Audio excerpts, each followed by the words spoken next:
ini beberapa contohnya terkait dengan polimer. Nah, komposit juga sebetulnya ada erat kaitannya dengan polimer, hanya saja nanti dibedakan bahwa kalau komposit itu dari dua bahan. Ya. Nah, selanjutnya apa sih yang membuat di sini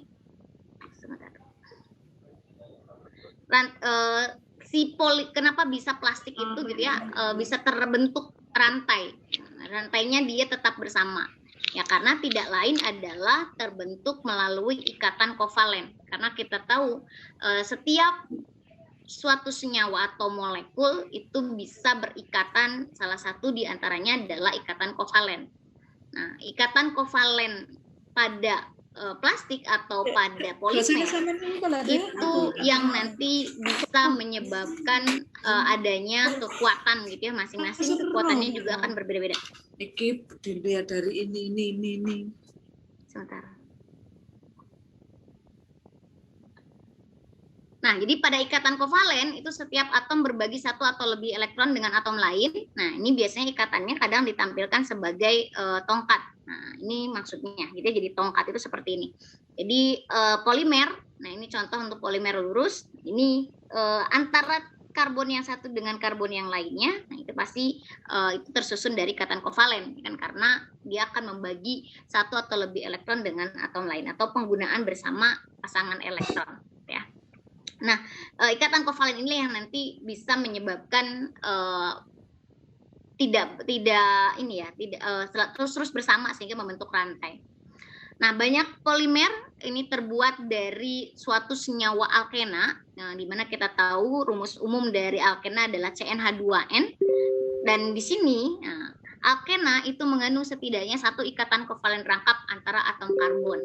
Nah, ikatan rangkap ini yang membuat mereka sangat reaktif. Kemarin salah satu yang menjadi ciri kereaktifan itu adanya gugus fungsi, ya kan, di mana gugus fungsi salah satu cirinya adalah punya ikatan rangkap selain adanya heteroatom.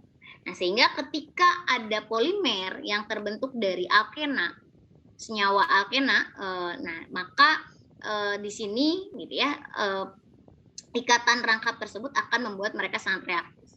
Nah, di sini alkena yang paling sederhana ada etena dan yang kedua ada propena. Nah, ini adalah ikatan kovalen rangkap yang nanti ini bisa membentuk polimer, dan dia akan diubah menjadi ikatan tunggal. Nah, ini yang nanti yang disebut dengan ikatan atau jenis polimer adisi. Nah, ya, jadi bagaimana kira-kira pembuatan polimer? Bagaimana monomer itu bisa diubah menjadi polimer? Seperti kita kayak misalnya membuat ini ya, kayak karet atau suatu suatu rantai, gitu, maka ada proses yang bisa dilalui untuk bisa menghasilkan polimer. Yang pertama prosesnya adalah adisi. Nah, ini masih ada kaitannya dengan yang sebelumnya, yang terkait dengan salah satu polimer yang bahan polimer itu adalah senyawa-senyawa alkena, di mana di sini senyawa-senyawa alkena tersebut itu merupakan contoh bahan atau senyawa yang bisa menghasilkan suatu polimer. Jenisnya adalah polimer adisi. Kenapa? Karena melalui reaksi adisi. Jadi polimer yang terbentuk dari adanya reaksi antar monomer, kan? Nah, kita tahu monomer itu merupakan unit molekul kecil pembentuk suatu senyawa polimer tadi. Nah, antara yang satu dengan yang lainnya itu terjadi melalui pemutusan ikatan rangkap menjadi ikatan tunggal, sehingga reaksinya disebut reaksi adisi. Jadi kemarin saya sudah jelaskan, reaksi adisi adalah reaksi dari ikatan rangkap menjadi ikatan tunggal secara umumnya. Nah, maka polimerisasi adisi atau polimer adisi adalah polimer yang dibentuk dari adanya pemutusan ikatan rangkap. Pasti bahannya atau sumbernya atau monomernya adalah suatu alkena. Nah, ini contohnya kita lihat. Nah, polietana kadang-kadang disebut polieten gitu ya. Itu terbuat dari senyawa atau bahan yang disebut dengan etena. Ya, jadi monomernya etena, tetapi polimernya adalah polietana. Nah, karena dari ikatan rangkap menjadi ikatan tunggal, yang disebutnya adalah polimer adisi. Nah, jadi ini monomernya, ikatan rangkap, ya, kemudian dia akan bisa menghasilkan ikatan tunggal polimernya. Nah, ini yang disebut dengan polimer adisi. Ini beberapa contoh polimer adisi. Nah, di sini ada polyvinyl klorida. Nah, ini proses pembentukannya. Jadi PVC, teflon, poliakrilonitril itu terjadi atau terbentuk secara adisi. Kenapa? Karena monomernya adalah suatu alkena yang mempunyai ikatan rangkap, sehingga dia akan diubah menjadi ikatan tunggal. Di situ dari perubahan ikatan rangkap menjadi ikatan tunggal dalam reaksi organik disebut adalah reaksi adisi. Sehingga jenisnya adalah polimer adisi. Itu maksud dari polimer adisi prosesnya, ya. Jadi ini nggak ada ikatan tunggalnya, memang tidak di polimernya tidak ada ikatan rangkapnya, hanya ini berasal dari monomernya adalah ikatan rangkap. Nah, kemudian kalau polimer kondensasi seperti apa? Nah, kalau polimer kondensasi itu adalah polimer yang terbentuk dari adanya reaksi monomer satu dengan yang lainnya melalui proses pelepasan molekul. Nah, ini yang jadi kunci. Kalau adisi tadi adalah pengubahan dari ikatan rangkap menjadi ikatan tunggal dari monomer ke polimernya, sedangkan kalau kondensasi itu adalah ada pelepasan, karena kita tahu kalau namanya reaksi kondensasi itu pasti ada yang dilepaskan dalam proses perubahannya. Nah, apa yang dilepaskan bisa macam-macam tergantung dari memang monomernya. Nah, biasanya tetapi yang dilepaskan itu ada air misalnya, kemudian ada HCl, kemudian ada amonia, itu senyawa atau molekul-molekul yang kecil. Proses yang dilepaskan gitu ya, senyawa yang atau molekul yang dilepaskan pada saat proses reaksi kondensasi. Nah, contohnya ada polyester, pelepasan protein dari asam amino atau poliamid, kemudian pelepasan selulosa dari glukosa dan lain sebagainya. Jadi ini beberapa contoh polimerisasi kondensasi. Nah, ini kita lihat gitu ya. Ini ada senyawa-senyawa yang merupakan contoh dari asam karboksilat, ya kan, asam dikarboksilit, jadi ada 2 karboksilat. Kemudian juga ini ada di alkohol, nah, ya kan, ini dari asam karboksilat dan ini ada 2 alkohol. Nah, dia akan bergabung menjadi polyester. Nah, jadi polyester itu awal mulanya adalah monomernya dari asam 2 dikarboksilat, gitu ya, dan juga di alkohol, sehingga membentuk polyester. Sehingga di sini nanti akan melepaskan molekul H2O. Nah, kalau prinsipnya mekanismenya ya reaksi organik biasa, itu reaksi kondensasi.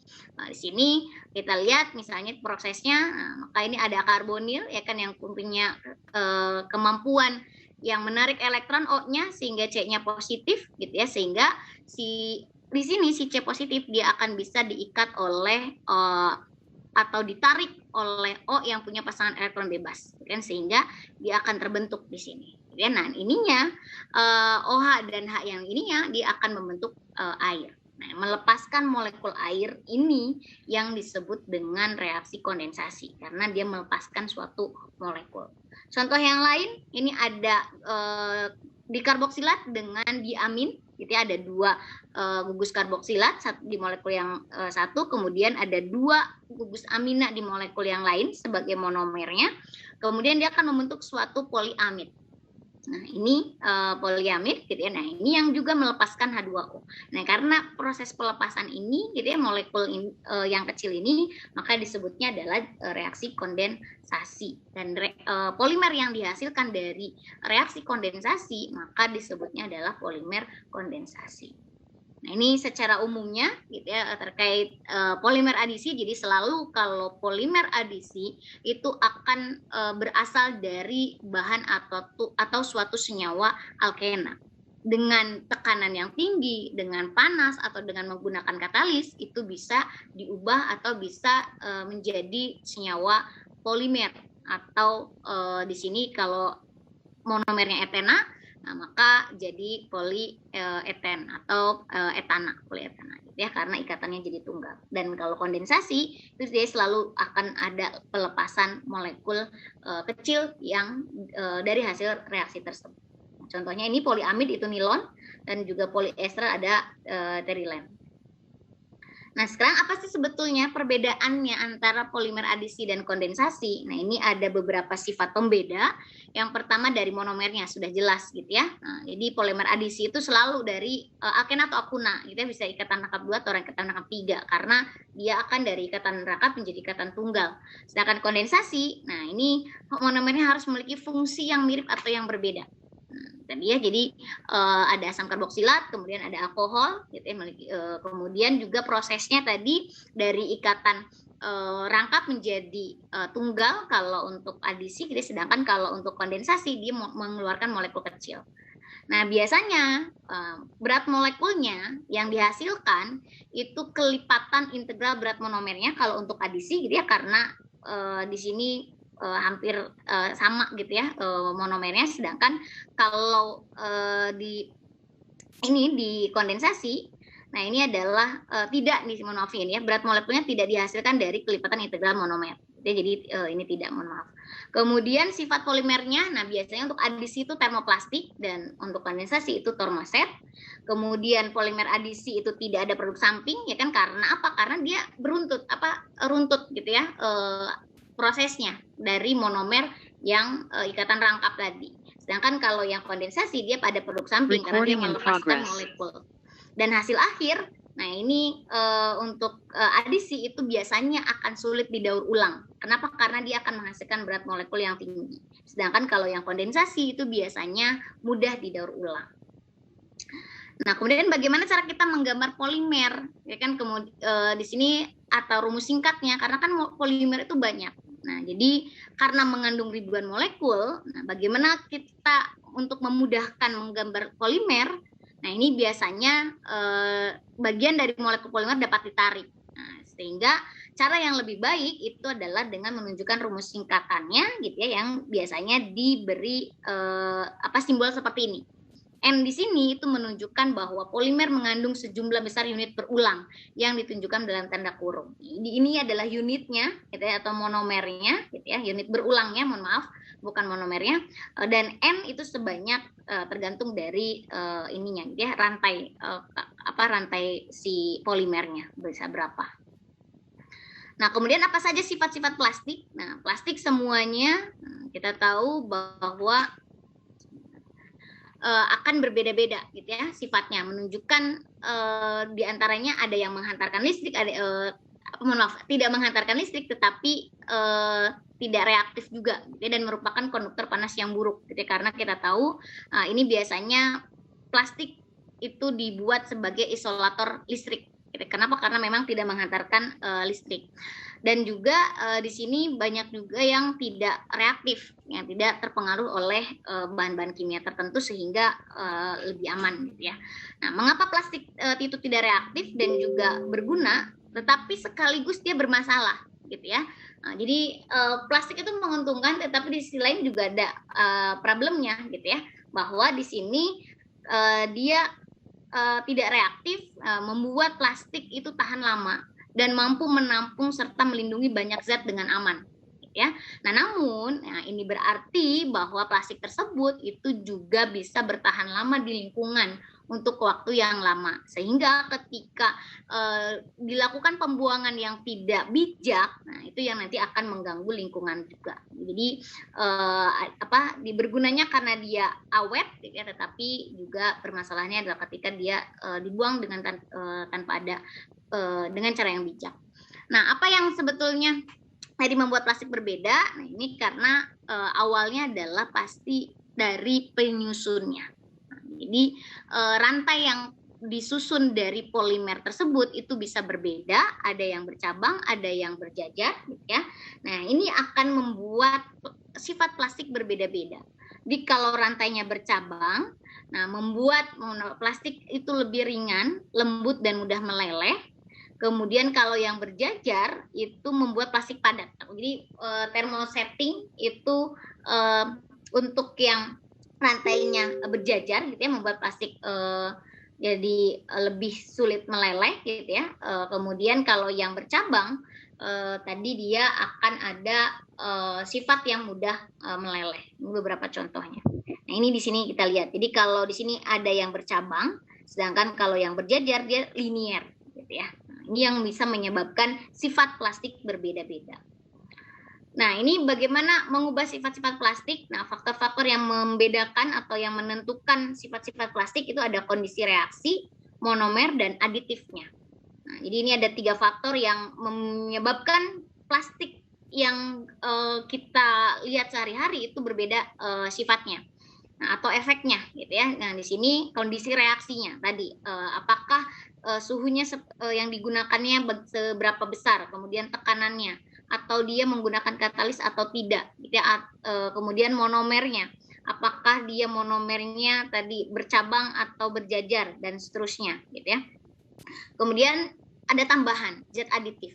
Terkadang gitu ya, ada yang memang si plastik tersebut dia berasal dari bahan yang sulit untuk tidak elastis, tetapi ketika dengan menambahkan zat aditif gitu ya, ataupun sehingga dia akan melumasi dalam tanda kutip rantai polimer, nah maka dia biasanya akan menggabungkan dengan ikatan silang gitu ya, melindunginya dari pembusukan sehingga dia juga lebih awet meskipun misalnya gitu ya, itu awalnya adalah tidak awet. Gitu.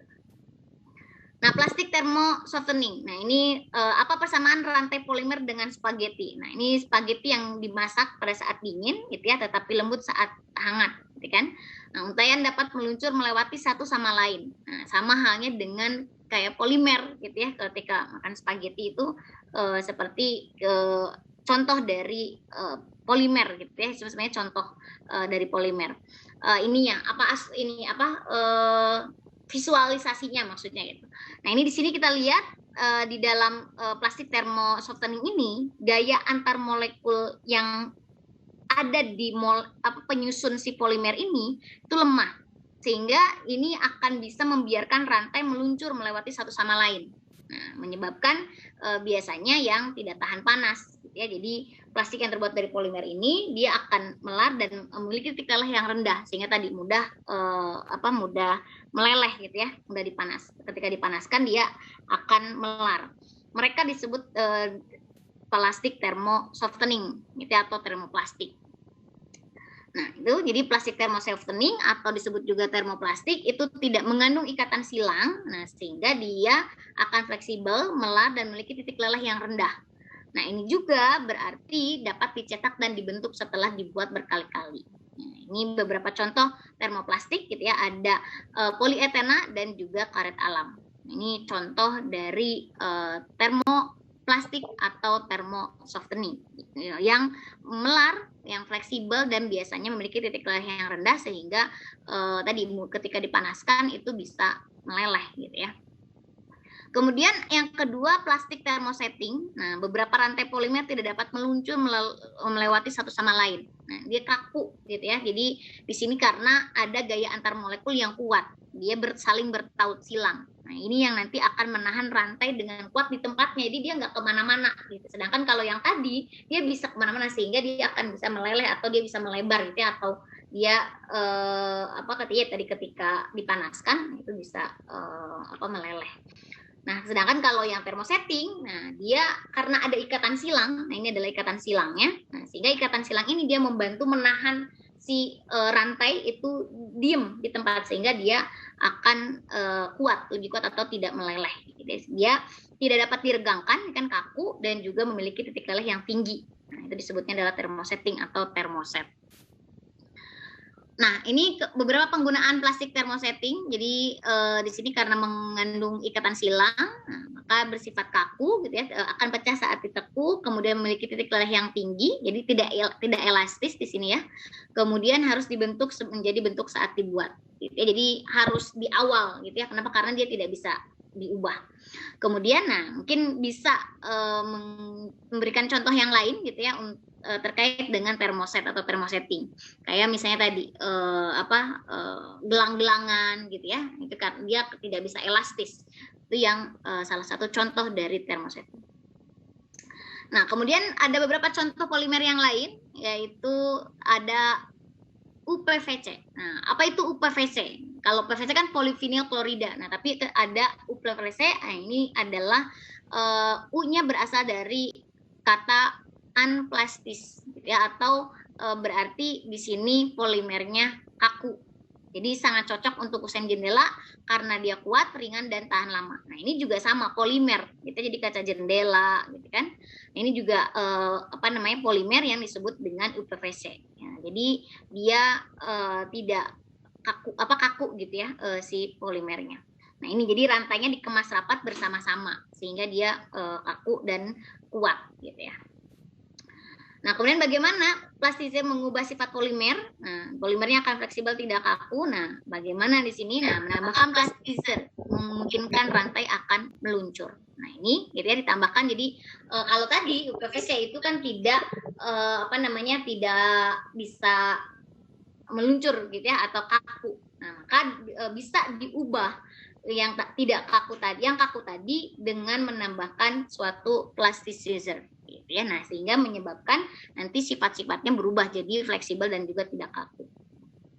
Nah, kemudian ini beberapa contoh polimer dengan kegunaannya gitu. Ini ada teflon, ada helm gitu ya, ada ini jendela juga dan seterusnya. Nah, ini biasanya ada yang kaku gitu ya, ada juga yang tidak.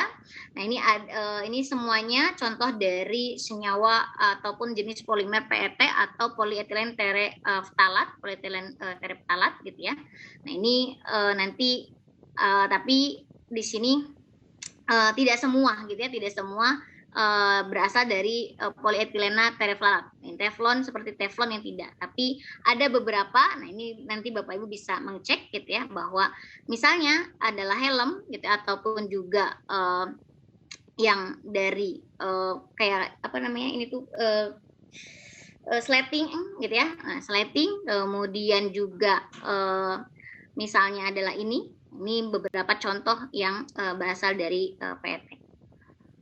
Nah, kemudian kita lihat, sebagai bahasan dari polimer plastik dan sifatnya, nah ini bahwa plastik itu merupakan contoh dari polimer, ya kan, di mana merupakan contoh polimer sintetis, gitu ya, yang dia akan bisa diubah menjadi bentuk yang satu ke bentuk yang lain. Dan biasanya polimer itu dibentuk melalui monomer, ya kan, bergabung menjadi satu yang berasal dari monomer. Nah, sifatnya untuk plastik gitu ya, terutama yang mengandung tautan silang itu mempunyai sifat yang kaku. Dan karena kaku, karena dia sulit untuk diubah atau tidak elastis, nah maka dia memiliki titik leleh yang tinggi gitu ya, untuk polimer jenis yang mengandung ikatan silang. Jadi yang tahan panas atau yang thermosetting tadi. Nah, sekarang bagaimana hubungan sifat dengan struktur? Nah, ini beberapa contoh plastik polietilen dengan rapatan tinggi dan rapatan rendah gitu ya. Kita tahu kalau polietilen itu ada yang rapatan tinggi, dari ada density high gitu ya, dan ada low density. Nah, di sini ada rapatan tinggi, contohnya dia lebih kaku dan lebih kuat. Nah, ini ada kotak radio, TV, mainan anak. Nah, ini adalah contoh dari polietilen yang rapatan tinggi. Nah, sedangkan yang polietilen rapatan rendah, ini biasanya setengah kaku, bening dan titik lelehnya biasanya rendah. Nah, ini beberapa instalasi pada kabel listrik gitu ya, wadah makanan yang memang wadah makanannya yang rapatannya rendah gitu ya, yang maksudnya tidak titik lelehnya rendah, jadi bisa tidak terlalu tahan panas, dan juga ada kantong plastik. Ini adalah contoh dari polietilen tetapi dengan dua karakter yang berbeda. Ya, ada yang rapatan tinggi dan ada yang rapatan rendah. Kalau rapatan rendah biasanya dia akan titik lelehnya rendah gitu ya, sehingga ketika dipanaskan dia akan bisa istilahnya melar gitu ya. Kemudian, terkait dengan struktur juga ada molekul linier. Nah, biasanya rantai yang tak bercabang yang panjang. Nah, sehingga biasanya di sini dia akan membentuk kristal yang teratur. Sehingga karena dia membentuk kristal, maka gaya dispersinya itu akan maksimum. Nah, ini beberapa contohnya. Sedangkan kalau bercabang, itu mencegah struktur kristalin. Nah, jadi menurunkan gaya dispersi dan melemahkan tarik-menarik. Nah, ini kaitannya gitu ya, polimer itu karena ada yang dia mudah ditarik, ada yang tidak mudah ditarik gitu kan. Nah, ini karena memang strukturnya yang berbeda. Nah, jadi kalau untuk yang dia melemahkan tarikan, dia disebabkan karena ada penurunan gaya dispersi yang berasal dari rantainya adalah bercabang gitu ya. Jadi tidak membentuk kristal. Nah, kemudian bagaimana kira-kiranya ketika kita menginginkan bahan yang sangat keras, sangat kuat, sangat kaku dan tahan panas. Mau kan biasanya kita kalau manusia gitu ya tidak pernah puas gitu ya. Nah, karena pengen yang ini tapi ini gitu ya sifatnya. Nah, apakah bisa kira-kira membentuk suatu polimer atau plastik yang sangat keras, yang kuat, sangat kaku dan juga tahan panas? Nah, ini ada yang disebut dengan polimer termoset sintetik. Nah, contohnya bakelit. Jadi tadi saya sampaikan bahwa yang biasanya untuk yang buatan atau juga polimer buatan itu kebanyakan polimernya berasal dari polimer kondensasi dari ikatan silang. Nah ini kalau polimerisasinya menghasilkan ataupun ada terbentuk ikatan silang maka jauh lebih kuat gitu ya, biasanya dan juga sangat keras dan juga kaku. Nah, ini contohnya adalah monomer fenol dan formaldehid, dia akan membentuk suatu resin atau fenol formaldehid. Atau juga bakelit tadi. Nah, ini contohnya tadi gitu ya, fenol, formaldehid, ini adalah formaldehid gitu ya, aldehid ininya gugus fungsinya. Kemudian dia akan membentuk suatu senyawa benzen yang orto dan para. Jadi si formaldehidnya dia ada di orto dan para. Nah, ini mungkin Bapak Ibu bisa menjelaskan kenapa di orto dan para ya, karena di sini adalah gugus penarik elektron. Gugus penarik elektron dia di sini gugus pendorong elektron ada OH, ini gugus penarik elektron, sehingga dia akan masuk di posisi orto dan para gitu ya. Nah ini pasti ketika namanya reaksi kondensasi dia akan selalu melibatkan atau melepaskan molekul yang kecil. Nah ini molekulnya adalah air gitu ya, dari proses dari proses polimerisasinya, sehingga akan menghasilkan suatu rantai. Nah ini yang disebut dengan struktur bakelit ya. Ini beberapa contoh produknya. Nah, kemudian selain itu, selain kekerasan dan kekakuan yang kita inginkan dari polimer, nah, tetapi kita juga terkadang memerlukan kelenturan dan elastisitas atau elastomer, gitu ya. Nah, di sini contohnya polimer karet alam itu biasanya akan lebih elastis, gitu ya, yang tersusun dari suatu isopren, ya. Jadi ini adalah isopren. Nah, menjadi senyawa-senyawa ataupun ini bukan reaksi adisi gitu ya, tetapi reaksinya adalah reaksi kondensasi ya, karena karet alam itu reaksinya adalah reaksi kondensasi. Nah, sifatnya dia dapat menggulung, memuntir dan saling jalin dengan rantai yang lainnya gitu, sehingga dia bersifat elastis. Kemudian ini beberapa contoh polimer yang lain gitu ya, dengan panjang rantainya ini 1000 sampai 2000, bayangkan gitu ya, bahwa tidak 40, 50, 60 gitu, tetapi bahkan sampai ribuan atau puluh ribuan dan ratusan ribu. Ini adalah plastik wrap gitu ya, yang biasa digunakan untuk menutup makanan gitu ya, yang mungkin pada saat ke supermarket gitu ya suka ditutup atau dibungkus dengan plastik wrap. Nah, ini adalah contoh dari polimer yaitu berjenis low density polyethylene atau LDPE gitu ya, yang dimana di sini polietilennya yang tadi yang rendah gitu ya densitasnya. Tadi sifat-sifatnya tadi sudah saya sampaikan ya, yang densitas rendah dan densitas tinggi. Nah, ini yang densitas tinggi, dia akan kaku gitu ya, dan di sini panjang rantainya untuk HDPE itu sekitar 10.000 sampai 100.000. Nah, ini bentuknya seperti ini gitu ya. Ini ya sama gitu ya. Polimernya rumus polimernya sama, baik itu low density polyethylene maupun high density polyethylene, karena sama-sama polyethylene gitu ya. Kemudian ada juga ultra high molecular weight polyethylene. Nah, jadi ini dia menggunakan massa molekul ya dengan yang tinggi gitu ya. Lihat di sini 2 sampai 6 juta rantainya. Nah, ini contohnya digunakan untuk helm gitu ya. Helm tertentu terutamanya. Kemudian ada gigi gitu ya pada suatu kendaraan, dan juga di sini ini bagaimana cara menggabungkan di tulang gitu ya proses. Nah, ini biasanya juga menggunakan material-material dari ultra high molecular weight polyethylene. Kemudian ini PVC. Nah, ini PVC paralon gitu ya, dan pada CD gini ya, pemutar CD. Nah, ini biasanya ikatannya karena lebih polar itu biasanya ikatannya lebih kuat. Nah, ini juga contoh dari polimer gitu ya, di mana di sini adalah vinyl klorida Ya kan, ini adalah vinil klorida untuk si rantainya ataupun monomer yang tersusun ininya, yang berulangnya. Kemudian ada PT atau polietilen terephthalate tadi ya, polyester. Nah ini kenapa disebutnya polyester, karena ya awalnya, nah ini dia terbentuk dari suatu terephthalic acid yang nanti akan menghasilkan suatu rantai ester yang berulang. Nah, ini panjang rantainya. Ini beberapa contoh produk yang terbuat dari polyester. Kemudian ada Kevlar atau rompi yang biasanya khusus untuk yang tahan terhadap tembakan gitu ya, atau pistol. Nah, ini juga terbentuk dari polimer juga. Nah, ikatannya sangat kuat karena dia mengandung ikatan hidrogen polar gitu ya, sehingga di sini membantu tidak tembus gitu ya ke badan ketika ada tembakan. Karena apa? Karena memang ininya yang tahan, yang kuat ya, sehingga sebelum menembus ke badan, nah ini di sini tidak bisa lewat karena dia polimernya jenisnya polimer yang sangat kuat. Kemudian kapas, nah ini kapas beberapa contohnya gitu ya, ada pakaian kita itu banyak merupakan polimer yang terbentuk dari kapas gitu ya. Kapas ini mengandung selulosa, bahan organik yang paling umum di bumi gitu ya, yang karena merupakan salah satu contoh ataupun jenis dari karbohidrat ya kan, atau polisakarida.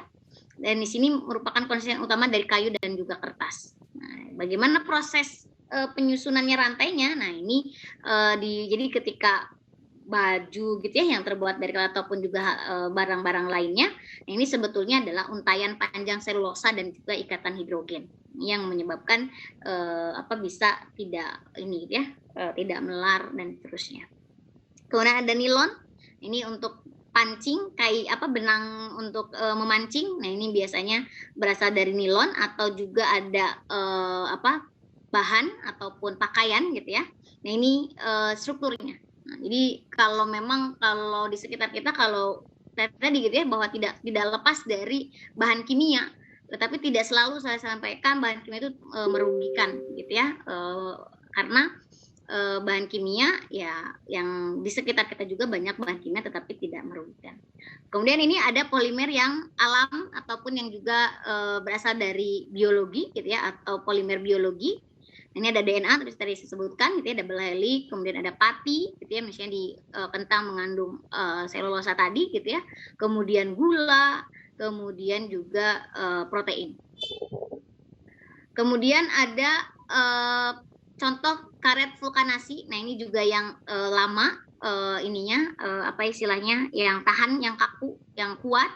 Ini karena ada proses pengikat, jadi ada silangan rantai hidrokarbon dengan atom belerang. Nah ini contohnya adalah biasanya ban yang terbentuk dari karet, tetapi dia ada proses pengikatnya, yaitu dengan karet vulkanisasi namanya. Jadi dia akan lebih keras, lebih kuat, dan cocok untuk ban mobil. Nah ini strukturnya. Nah, kalau dilihatnya, kalau misalnya kita lihat di mobil nih, ketika kita mengendarai mobil misalnya, nah maka sebetulnya itu tidak lain adalah polimer. Nah ini strukturnya seperti ini, gitu ya, strukturnya dia ada cross linkage atau tautan silang yang menyebabkan dia lebih kuat dan lebih keras, gitu ya, tanpa kita sadari. Kemudian contoh yang lain ada karet sintetik gitu ya. Ini beberapa contohnya, polikloroprenan, neopren. Nah ini di sini beberapa contohnya yang dia merupakan gabungan dari dua monomer gitu ya, yang membentuk polimer, tetapi dia dibentuk dari dua monomer yang berbeda. Disebutnya adalah copolimer ya. Kemudian contoh yang lain ada karet SBR. Nah ini saya sebetulnya langsung setelah sini langsung ke contoh-contoh gitu ya, beberapa yang terdapat mungkin di sekitar kita. Nah ini molekul SBR tadi ya, ada butadiena, ada stiren, dan juga tergabungnya gitu ya. Nah di sini yang sebelah kiri dan kanan dikapit gitu ya, mengapit unit stiren. Nah, ini adalah copolimer. Kenapa? Karena monomernya itu tidak satu, tetapi dua. Kan ada butadiena dan ada stiren. Nah, itu yang disebut dengan copolimer. Nah, di sini sifatnya dia lebih tahan terhadap oksidasi dan abrasi dibandingkan karet alam, tetapi sifat mekanisnya kurang memuaskan. Dengan kata lain, dia kurang elastis, gitu ya. Nah, kemudian contoh yang lain ada poliisopren, itu sama dengan karet alam dan tidak dipanen dari kebun karet. Kemudian contoh yang lain serat dan tekstil. Nah, ini kapas, wol tadi gitu ya, sutra itu bisa dipintal, bisa ditenun, menghasilkan suatu tekstil ya tadi gitu ya, jadi menghasilkan baju yang kita gunakan sehari-hari. Nah, ini tidak lain adalah salah satu contoh dari polimer. Atau bisa juga ada poliakrilonitril gitu ya, ini beberapa contoh monomernya ataupun bahannya, bahan dasarnya ada orlon, akrilon, dan kreslan. Dan ini biasanya reaksinya disebut reaksi adisi. Kenapa? Karena tadi pengulangan, gitu ya, pengulangan dari monomer dan tidak menghasilkan rantai samping. Nah, ini contoh yang lain ada poliester, poliamid, gitu ya, yang untuk kondensasinya. Gitu ya. Nah, ini beberapa bisa dilihat. Nah, tekstil mudah terbakar berbahaya. Nah, maka salah satu caranya ya kita bagaimana caranya tekstil tetapi tahan api. Gitu ya. Nah, biasanya dengan menggunakan gabungan sifat elastisitas karet dan juga kekuatan tarik serat. Nah, ini yang terus jadi manusia itu kan karena punya sudah dilimpahkan oleh Allah, ada diberi otak, diberi akal pikiran sehingga bisa memberikan suatu pemikiran-pemikiran yang nanti bisa maju gitu ya, berkembang dari zaman ke zaman. Kayak contohnya ini gitu ya, bahwa tekstil yang karena dia mudah terbakar sehingga dia bisa berbahaya. Nah, dibuatlah gimana caranya gitu ya, suatu baju yang tahan api. Nah, ini salah satunya dengan cara melakukan proses polimerisasi atau membuat polimer ya. Kemudian ada pemelastis. Nah, pemelastis itu bahan kimia berupa cairan, bersifat mudah menguap dan biasanya sebagai pelumas internal. Contohnya adalah PCB ftalat. Nah, di sini PVC keras, rapuh, tetapi ketika diberi pemelastik, maka akan lembut seperti kulit. Gitu ya. Nah, ini jadi terus diubah. Jadi, pengen ini tetapi sifatnya yang seperti ini. Nah, maka perlu ada tambahan-tambahan lain gitu ya, tadi aditif yang nanti bisa menghasilkan sifat yang berbeda. Gitu ya. Nah, ini beberapa juga contohnya pemelastis ftalat tadi, gitu ya, contohnya adalah kantong PVC wadah darah. Nah, ini PVC tetapi kan tidak kaku seperti kayak paralon gitu ya, karena dia diberi pemelastik. Gitu. Kemudian ada polimer biodegradable. Nah, ini polimer yang dapat terurai secara alami menjadi senyawa yang lebih sederhana. Nah, biasanya penyebabnya ini bisa ada cahaya yang disebutnya dengan fotodegradasi, kemudian juga melalui proses kimia gitu ya, atau hidrolisis dengan enzim, bakteri atau jamur gitu ya, atau juga dengan menggunakan mekanik gitu ya, atau dengan angin, abrasi gitu ya. Itu ada polimer yang ketika ada faktor-faktor ini itu bisa terurai secara alami. Nah, ini disebut dengan polimer biodegradable. Nah, di sini jenisnya kita lihat bisa secara langsung gitu ya, diekstrak dari biomasa. Nah, ini contohnya polisakarida, protein, itu adalah polimer yang biodegradable. Kemudian juga ada polihidroksi alkanot gitu ya, atau PHS, kemudian ada bakteri selulosa, santan, kemudian ada PLA, PCl gitu ya, yang biopoliester yang lain gitu ya. Dan terutamanya adalah nah ini gitu ya, yang dari alami itu kitosan. Nah, mungkin pernah sering mendengar gitu ya. Kemudian alginat, kemudian juga pati, itu albumin yang dari telur gitu ya. Nah, ini beberapa contoh polimer yang bisa terurai di alam dengan sendirinya. Tetapi yang sintetik juga sama ada gitu ya, yang mudah diurai. Contohnya adalah ini poliortoester, polifosfoester dan seterusnya. Jadi ini beberapa contoh polimer yang mudah terurai dengan adanya beberapa faktor tadi. Nah, biasanya polimer-polimer yang biodegradable ini biasanya digunakan untuk benang bedah, kemudian organ-organ buatan gitu ya. Makanya tadi contohnya gitu ya, tadi menjoinkan tulang yang patah, kemudian juga dengan obat-obatan atau bisa dari menggunakan membuat plastik yang biodegradable gitu ya. Plastik kok biodegradable? Ya bisa. Kenapa? Karena dia ada senyawa yang bisa terurai, baik itu secara kimia ataupun tadi yang saya sebutkan. Nah, manusia dengan plastik. Nah, ini pencangkokan bahan sintetik. Jadi selain bahwa kita tidak banyak sekali memanfaatkan plastik untuk sehari-hari kita gitu ya. Terkadang ada manusia yang memang membutuhkan plastik untuk di tubuhnya gitu ya. Jadi pencangkokan bahan sintetik ini misalnya klep jantung plastik, sendi pinggul buatan atau tabung dakon rajutan yang menggantikan arteri ketika tersumbat gitu ya, dan juga payudara plastik. Nah, ini juga salah satu contoh dari polimer plastik yang bisa bermanfaat bagi kita gitu ya. Kemudian pendekatan lain juga bisa menggunakan zat alami untuk membangun polimer biomedis gitu ya. Nah, ini contohnya polimer asam glikolat yang biasanya dapat digunakan untuk membalut luka bakar. Nah, kemudian pembuangannya bagaimana? Nah, ini kita tahu bahwa polimer sintetik itu biasanya fungsinya terlalu baik, gitu ya, banyak memiliki fungsi-fungsi tertentu dan biasanya awet, gitu ya, sehingga terkadang sampah plastik itu dikubur, gitu. Nah, tetapi di sini dikubur tadi karena tidak mudah terurai, ini yang jadi akan menyebabkan pencemaran lingkungan, gitu ya. Pencemaran lingkungannya ya karena nanti akan bisa si plastik itu kita, apalagi kalau dia dibuangnya sembarangan gitu ya, itu akan mengganggu kesuburan tanah juga gitu ya. Nah, biasanya itu kita perlu mendaur ulang gitu ya, ataupun juga menggunakan metode-metode tertentu untuk bisa melakukan proses pembuangan atau pemilahan plastik dengan baik.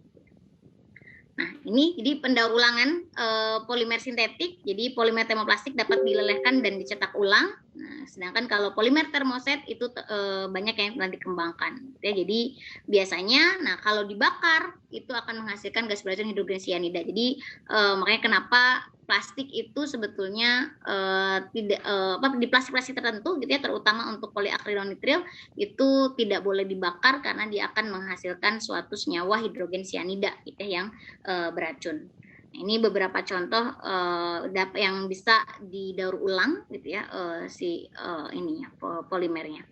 Kemudian yang terakhir adalah polimer anorganik. Nah, ini ada polimer silikon. Jadi kalau karbon kan ini ya di golongan 4 gitu ya di sini. Dia termasuk ke dalam polimer organik. Nah, sedangkan di golongan 4 yang lain, silikon gitu ya, kemudian unsur-unsur yang lain di golongan 4 itu termasuk ke dalam polimer anorganik. Jadi dia bisa membentuk rantai tetapi dia tidak banyak gitu ya, tidak banyak seperti karbon yang kemarin sudah saya jelaskan juga. Dan ada germanium.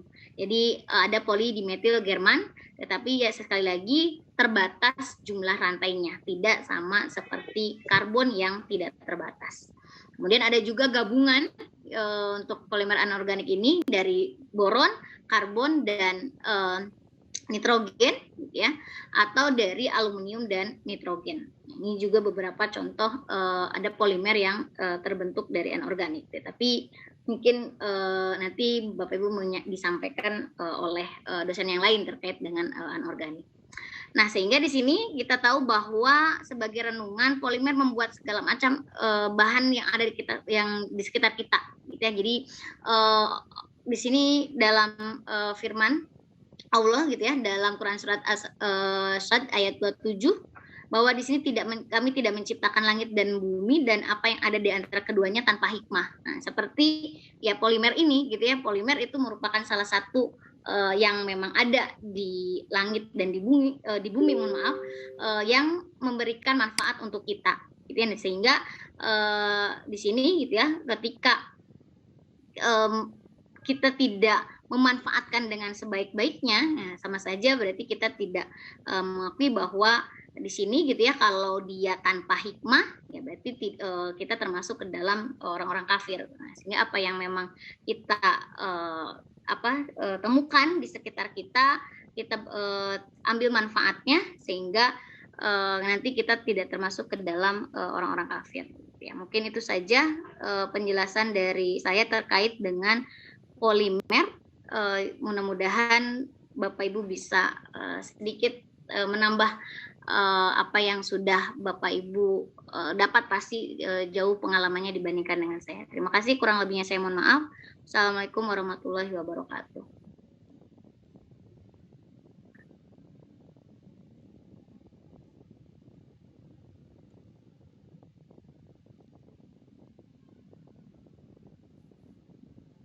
Belum terdengar, Bu, masih di mute.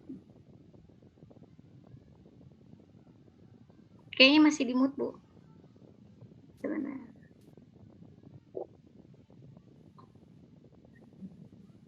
Halo? Ya, sudah terdengar. Oke. Oh, sudah. Baik. Wah, seru sekali ya dengan Bu Lela. Saya jadi pengen kuliah lagi loh Bu Lela nih. Kuliah lagi. Seru. Ambil organik. Seru ya, polimer itu seru banget gitu ya. Tadi dari penggolongan polimer gitu ya. Kemudian yang digarisbawahi mungkin bahwa memang Allah itu menciptakan sesuatu pasti ada manfaatnya, itu tadi saya setuju banget Bu. Jadi memang polimer itu termasuk halnya plastik yang katanya limbah ini, mungkin kalau kegunaannya dengan tepat sekali sangat-sangat bermanfaat begitu ya Bu ya. Oke, kemudian ini ada pertanyaan dari Ibu Dwi Isnaini Amin dari Madrasah Aliyah Al-Ikhlas. Bisa nggak sih ya contoh sederhana yang mudah diterapkan dan dipraktikumkan dalam pembelajaran di sekolah untuk membuat suatu polimer dari monomer? Ada nggak nih Bu kira-kira Bu yang bisa dipraktekkan misalnya dari pembuatan polimer dari monomer biar anak didiknya itu nggak cuma tahu teori aja Bu, seperti itu. Bolehlah pertanyaan yang dari Ibu Dwi Isnaini. Nah, karena memang untuk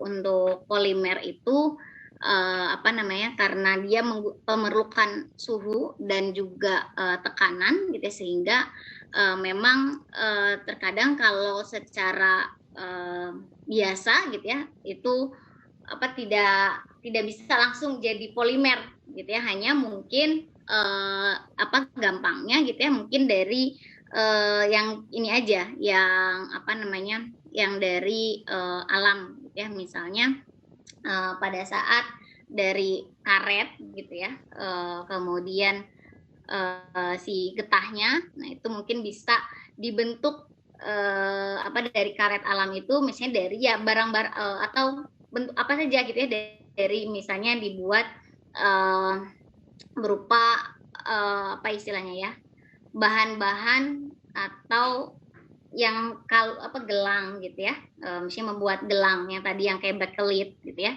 misalnya dari karet, tetapi ada keterbatasannya karena biasanya untuk menghasilkan tadi gitu ya plastik dengan kekuatan tertentu itu pasti ada suhu dan tekanan dan katalis. Tapi misalnya gitu ya, mungkin dengan karet tadi misalnya dari kita ambil karet alami, kemudian dia dipilin gitu ya, kayak dan terus kayak benang, dari benang dipilin itu Bu, misalnya kemudian merajut, itu sebetulnya kayak polimer sebetulnya. Jadi ketika kita betul. Proses ngerajut itu gitu ya, bahwa oh ini awalnya dari benang gitu ya, kemudian jadi akhirnya dia akan bentuk si ikatan-ikatan gitu kain ya, Bu, dengan pola-pola tertentu. Nah itu contoh dari sebetulnya polimer gitu ya, proses pembentukan polimer kayak ngerajut gitu ya. Merajut ya Bu, termasuk misalnya tenun dari benang menjadi kain tenun, seperti itu ya boleh lah ya. Iya betul. Tapi ya memang kayak tadi gitu ya, tergantung dari kalau kita misalnya mau ngebuat kayak plastik kayak gitu ya pasti plastik seperti kayak misalnya melamin atau apa, pasti nggak akan bisa dengan yang simple, yang sederhana gitu, karena memerlukan suhu yang tinggi untuk bisa mengubah agar dia bisa tahan. Tapi simpelnya kayak misalnya karet, misalnya kita dibuat aja kayak kayak bahan gelang-gelangan karet, atau tadi simple lebih sederhananya adalah menenun, merajut gitu ya, bahwa itu bisa digunakan untuk ya misalnya tenunan ataupun rajutan kan bisa jaket dan seterusnya. Nah, itu sebetulnya adalah proses melakukan polimerisasi gitu ya, dari yang awalnya tenung atau benang, kemudian dengan adanya ikatan-ikatan tadi gitu ya, rajutannya gitu ya, kan ada beda-bedanya. Kalau mungkin kalau saya lihat orang, oh ada yang kayak gini gitu ya, apa sih namanya ya, polanya. Nah, polanya itu berarti kan ikatannya di situ yang berbeda-beda. Nah, ketika polanya berbeda gitu kan, ikatannya berbeda, nah itu, nah mungkin tadi ikatannya silang ya kan, kalau misalnya ikatannya silang itu biasanya akan jauh lebih kuat si rajutannya. Nah, itu juga sama, ketika polimer ikatannya dia silang, itu akan lebih kuat hasilnya. Itu sih mungkin ya kalau yang sederhananya yang mungkin saya bisa sampaikan terkait dengan gimana cara terkait dengan polimer yang memang mudah mungkin untuk bisa dipraktikkan. Karena ya tadi kalau yang ini harus menggunakan suhu, tekanan dan seterusnya. Tapi gampang itu ininya. Mungkin atau dengan gambarannya ini ya, apa? Gambarannya. Ya, atau kalau tadi, misalnya gitu ya? Kalau misalnya dalam pembelajaran di anak-anak SMA gitu, bolehlah, bisa nggak sih kalau misalnya tadi kan penggolongannya tadi ada termoplas dan termoset ya, boleh ya. Nah, ya itu tadi kan misalnya kan kalau termoset itu dia lebih kaku, lebih ini dan lebih tahan gitu ya Bu Lela ya, lebih tahan panas gitu ya. Mungkin dengan pembuktian seperti itu juga bisa juga ya kali Bu Lela ya. Iya, digambarkan mungkin ya, digambar gini, karena memang proses pembuatannya ya jadi memerlukan suhu dan tekanan yang tinggi, nggak bisa tidak bisa kalau memang tidak menggunakan suhu yang tinggi. Tapi kalau prinsipnya tadi dengan menenun, dengan membuat rajutan, itu prinsip polimernya. Jadi kalau dia rajutannya misalnya ikatannya dia silang gitu ya, ikatannya tertentu, dia akan lebih kuat. Nah, sehingga yang dihasilkannya pun polimernya juga akan dihasilkan begini. Tapi ketika pola atau rajutannya yang biasa tidak silang, nah itu biasanya nanti akan mudah mudah lepas lagi. Nah, itu kan yang mungkin bisa digambar oleh murid ataupun siswa. Mungkin itu sih yang bisa saya, mudah-mudahan kurang puas, mudah-mudahan bisa Bapak Ibu bisa mencari lagi. Bapak dan Ibu guru, waktunya masih Bapak dan ada lagi peserta, waktunya masih ada. Kalau ingin bertanya silakan, boleh di chat, boleh diketik di chat. Ini sepertinya ada yang mau bertanya juga Bu, raise hand.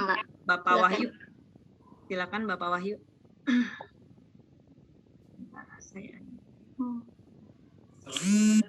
Kalau di chat sudah tidak ada ya Bu ya? Tidak, di chat tadi hanya satu pertanyaan dari ini. Ya, terima kasih. Assalamualaikum warahmatullahi wabarakatuh. Waalaikumsalam warahmatullahi wabarakatuh.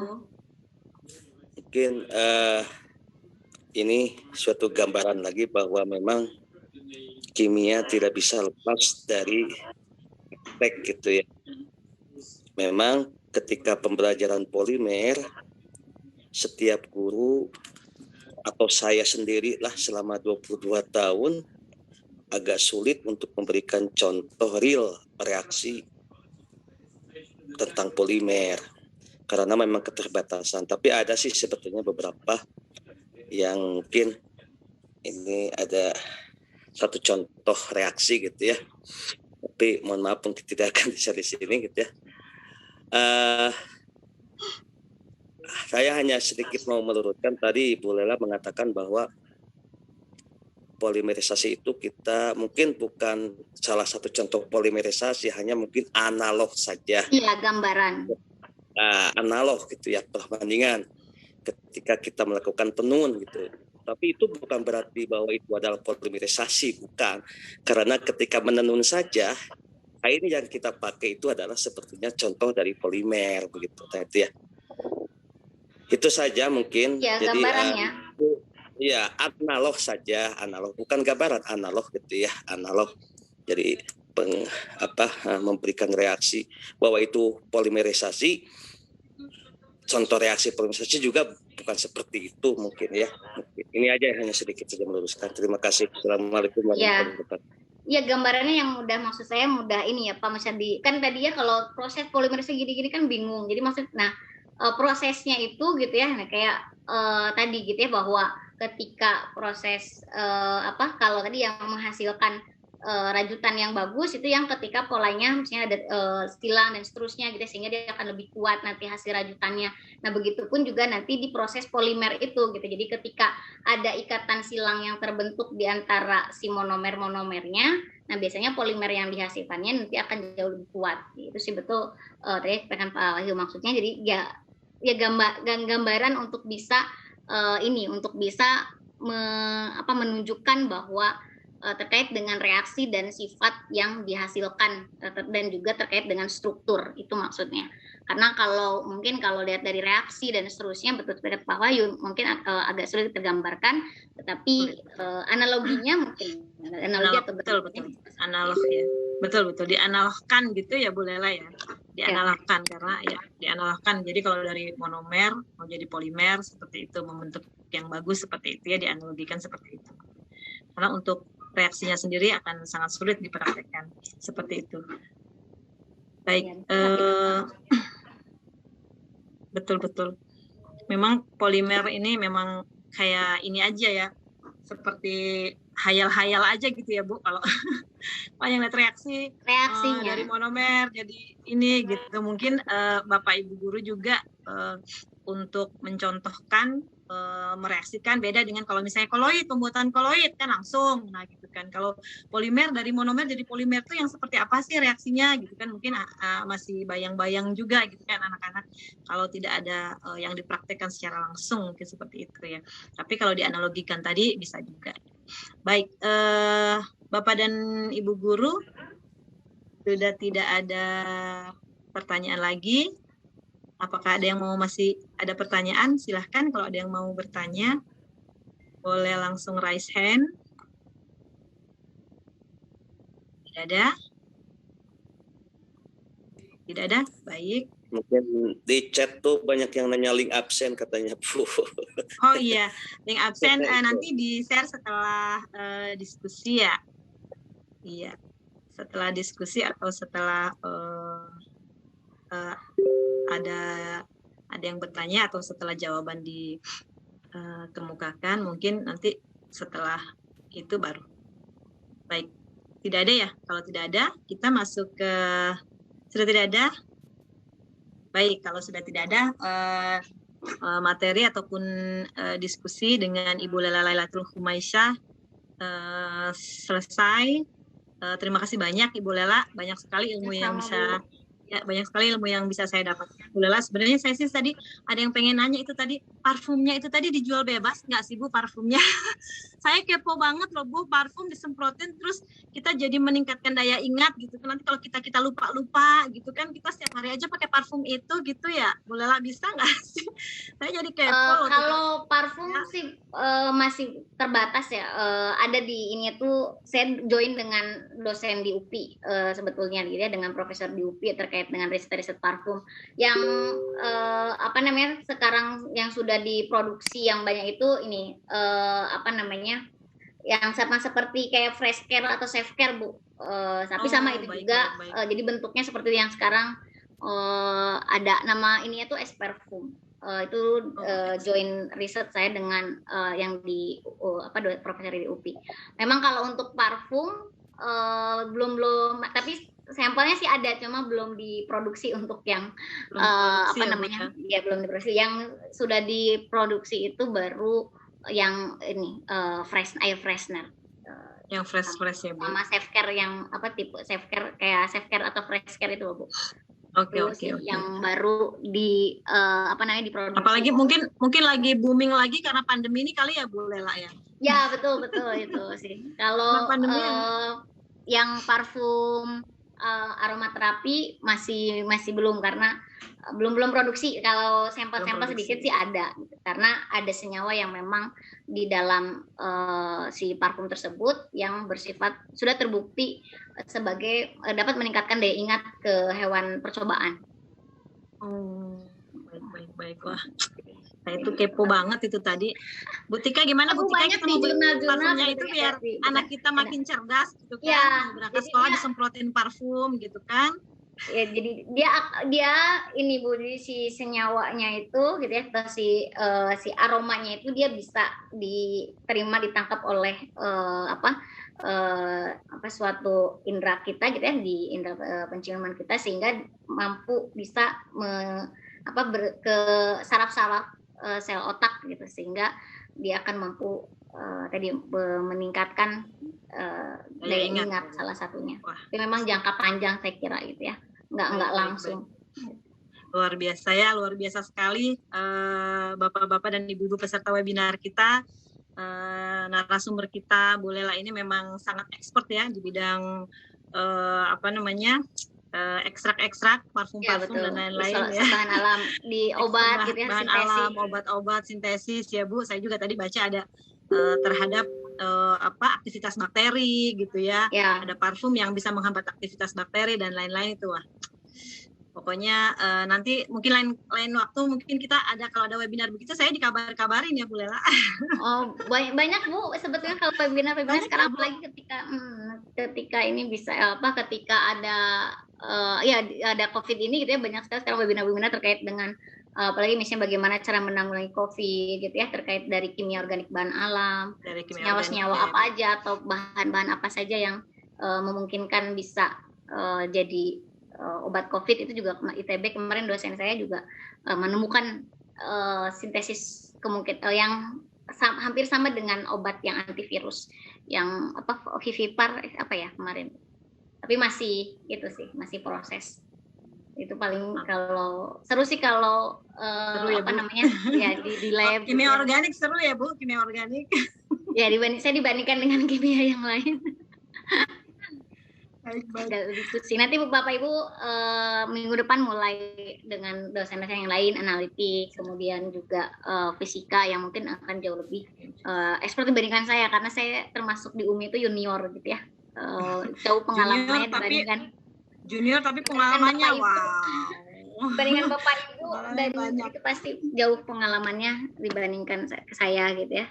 Bapak Ibu sudah berapa puluh tahun mungkin mengajar, pasti saya juga udah 20 tahun Bu Lela ngajar, tapi gitu-gitu aja saya mah. Sama Bu, saya juga masih.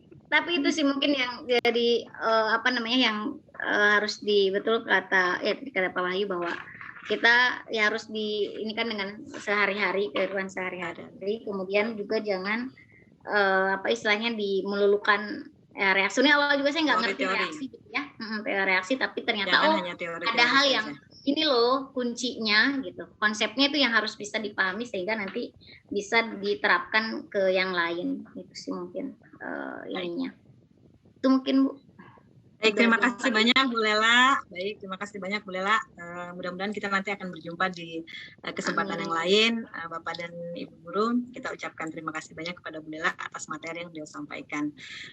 Kemudian yang berikutnya adalah Bapak dan Ibu boleh mengisi post-test ya. Post-test ya Bu Tika ya? Bu Tika? Ya Bu, ya siap. Baik. Post-test silakan di-share di link chat Bu Tika. Nah, Bapak dan Ibu peserta webinar seri 3, silahkan untuk mengisi post-test yang di-share oleh Ibu Tika.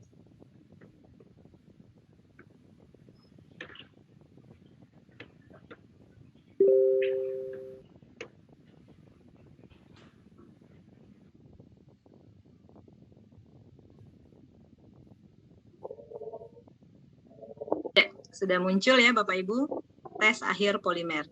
Silakan sudah mulai boleh diklik.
Waktu speak.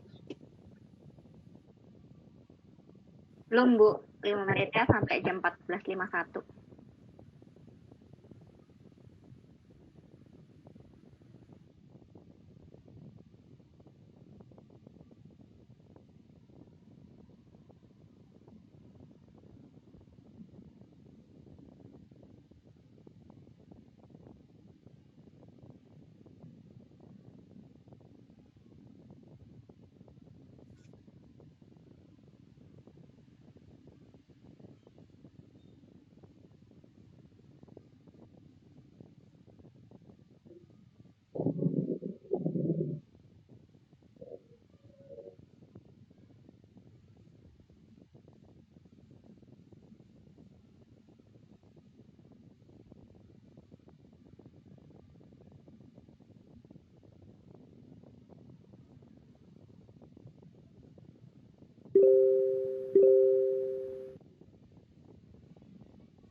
Recording stopped.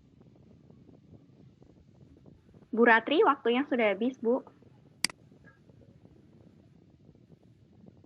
Baik, waktunya sudah habis ya Bapak dan Ibu. Baik, karena waktunya sudah habis, silahkan sudah bisa di-share daftar hadir ya Bu Nindya Galuh. Ya, sebentar. Ya. Sudah bisa di-share daftar hadir, Bapak dan Ibu silakan nanti mengisi daftar hadir.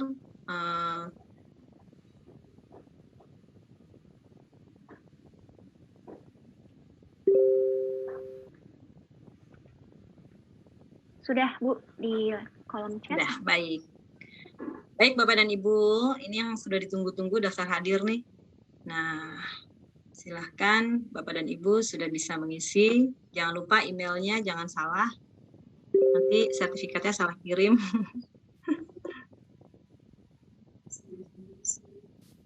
Recording in progress.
teknologi.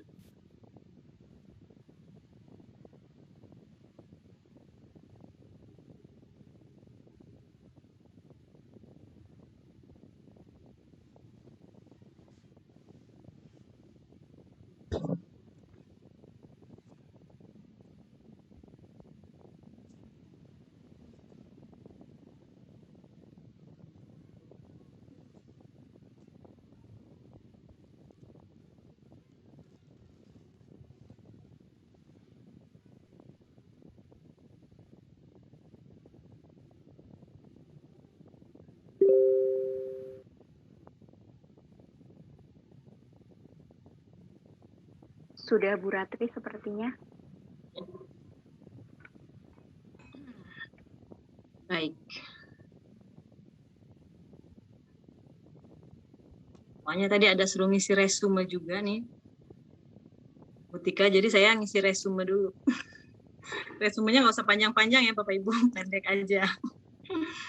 Baik, Bapak dan Ibu peserta webinar seri 3, dalaman materi seri 3, terima kasih atas perhatiannya.